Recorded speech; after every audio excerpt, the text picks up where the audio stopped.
بسم الله الرحمن الرحيم رب اشرح لي صدري ويسر لي أمري واحلل عقدة من لساني يفقهوا قولي. On va reprendre là où on s'était arrêté la fois dernière. Donc on entre tout de suite dans le vif du sujet. Alors, la fois dernière, on s'était arrêté sur les accents de la langue arabe. J'avais expliqué qu'on les appelle aussi les diacritiques de la langue arabe. J'ai expliqué dans la leçon précédente que ces derniers se composent de al-i'jam et al-tashkil. J'ai expliqué ce qu'était le al-i'jam et j'ai aussi commencé par expliquer ce que sont les accents, ce qu'on appelle al-tashkil. J'ai dit que c'était tous les autres accents que l'on peut placer sur n'importe quelle lettre de l'alphabet arabe. J'ai aussi expliqué que al-tashkil, ces accents se divisent en 4 principales catégories et j'ai donc commencé dans la leçon précédente par expliquer ce que sont les accents que l'on appelle al-harakat.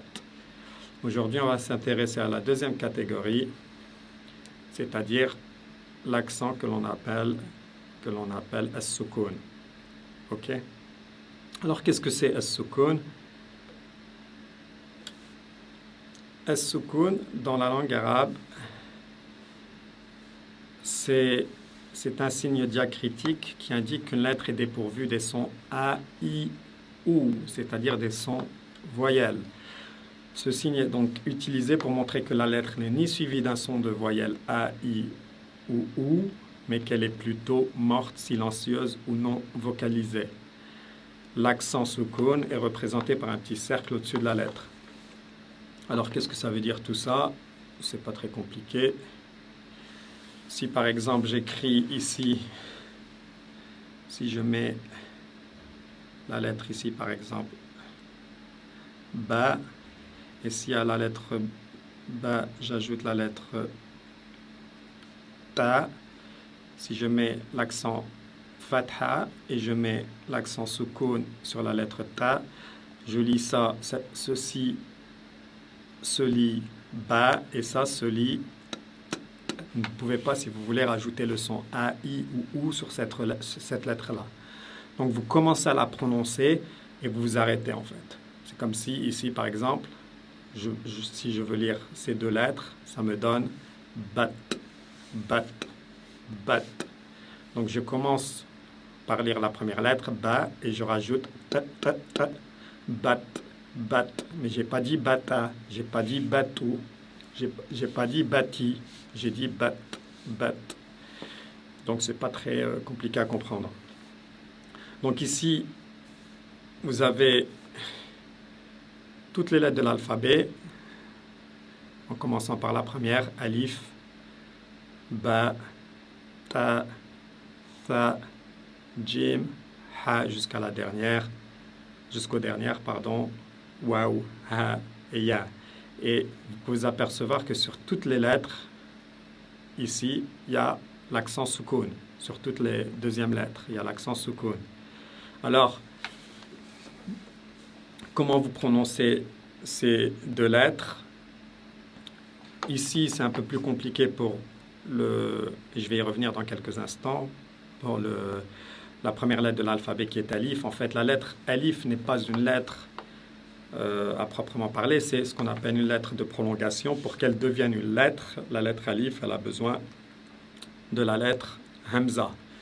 C'est qu'à partir de ce moment-là que vous pouvez prononcer, en fait, le hamza, comme je l'ai expliqué, la lettre hamza a besoin d'une chaise, elle prend le alif comme chaise, et elle devient une lettre. Mais comment vous prononcez ceci avec le sukun, on va y revenir dans quelques instants. Pour toutes les autres lettres de l'alphabet, à l'exception, comme je viens de le dire, à l'exception de la lettre alif, c'est très simple. Ici, par exemple, vous prononcez ça tab, tib, toub. Si je vais ici, par exemple, prononcer ça tad, tid, tud. Si je vais ici, vous prononcez ça tad, tud.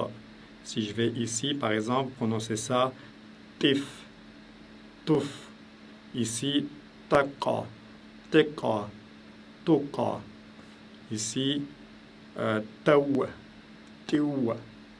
Ici, tin, toun. Donc, c'est pas très compliqué à comprendre. Alors, en ce qui concerne, comme je l'ai dit, en ce qui concerne la lettre soukoun sur l'accent, la lettre alif, et si je mets par exemple la lettre hamza et le soukoun, ça, comment vous prononcez ça? Alors, c'est ce qu'on appelle dans la langue française,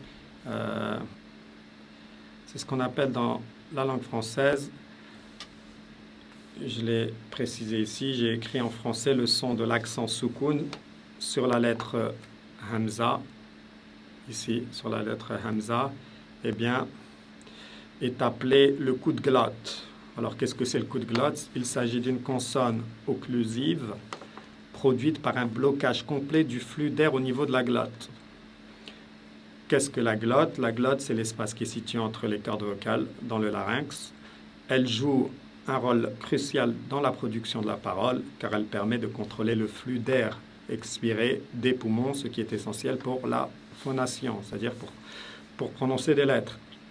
En se fermant ou en s'ouvrant, la glotte aide à produire différents sons et tonalités de la voix. Donc la glotte est indispensable pour faire ce son, ce soukoun sur la lettre hamza. Alors, dans les faits, comment ça se traduit? Je vous prends un exemple ici. Le verbe akala, qui veut dire manger, eh bien si, quand vous voulez dire « il mange », vous dites « yakulu ». Yakulu. Donc, vous commencez à prononcer, c'est comme si vous commenciez à prononcer le son A, I, OU, mais vous vous arrêtez avant de pouvoir le prononcer. C'est comme si, au lieu de dire A, je dis A.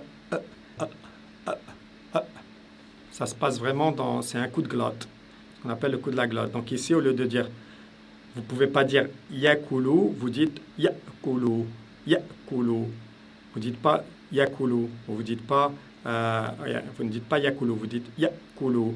Pareil ici, pour le verbe croire et croyant, eh bien, croire c'est yu'minu et croyant c'est mu'min, mu'min, yu'minu, yu'minu qui veut dire il croit, mu'min qui veut dire croyant. Ok? Le loup, par exemple, se dit dhi'bun, dhi'bun, je fais un coup de glotte. Dhi'bun, dhi'bun. Ok? Dhi'bun. Bon. Il va falloir s'entraîner naturellement, hein, c'est pas.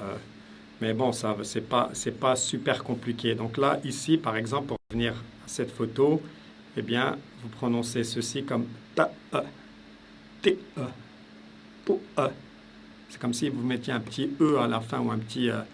On a l'impression d'entendre un K parfois, mu'min, on a l'impression d'entendre un K ou un. Il y a un coup de glotte, clairement, c'est tout ce que c'est. Hein. Et donc, vous entraînez à la maison, vous lisez, je reviens, donc pour lire ceci, par exemple, vous devriez être en mesure de lire tout ça maintenant. Donc, ici, écrit hal, ba, kul, in, ud, buh, kam, qad, id, etc. Vous pouvez continuer tout seul. Et ensuite, là, vous avez 3 lettres. Parfois 4 lettres, pardon. Et puis vous pouvez lire tout ça tout seul. Par exemple, ici, ça se lit A. Ensuite, vous avez Ba soukoun, ça donne Ab, ce qu'on appelle Ba sakina. Ab. And then vous avez Sad, Sad avec le alif, Ab Sa. Et vous avez qui est tafrim, hein, qui est lourd, le Sad, et le Ra qui est lourd aussi. Donc vous avez Ab Sa Ra, Ab Sara, Ab Sara.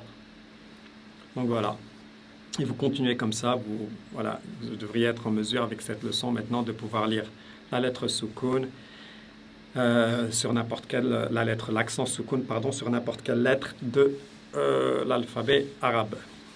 Voilà pour cette leçon. Si Dieu veut, dans la leçon suivante, on parlera, on va s'intéresser dans la leçon suivante, si Dieu veut, dans la prochaine leçon, on va s'intéresser à l'accent tenwin, ok? Je vous remercie d'être resté jusqu'à la fin. Je vous remercie d'être resté jusqu'à la fin. Et puis on se reprend dans la prochaine vidéo, dans la leçon suivante, Inch'Allah. Assalamu alaikum wa rahmatullahi wa barakatuh.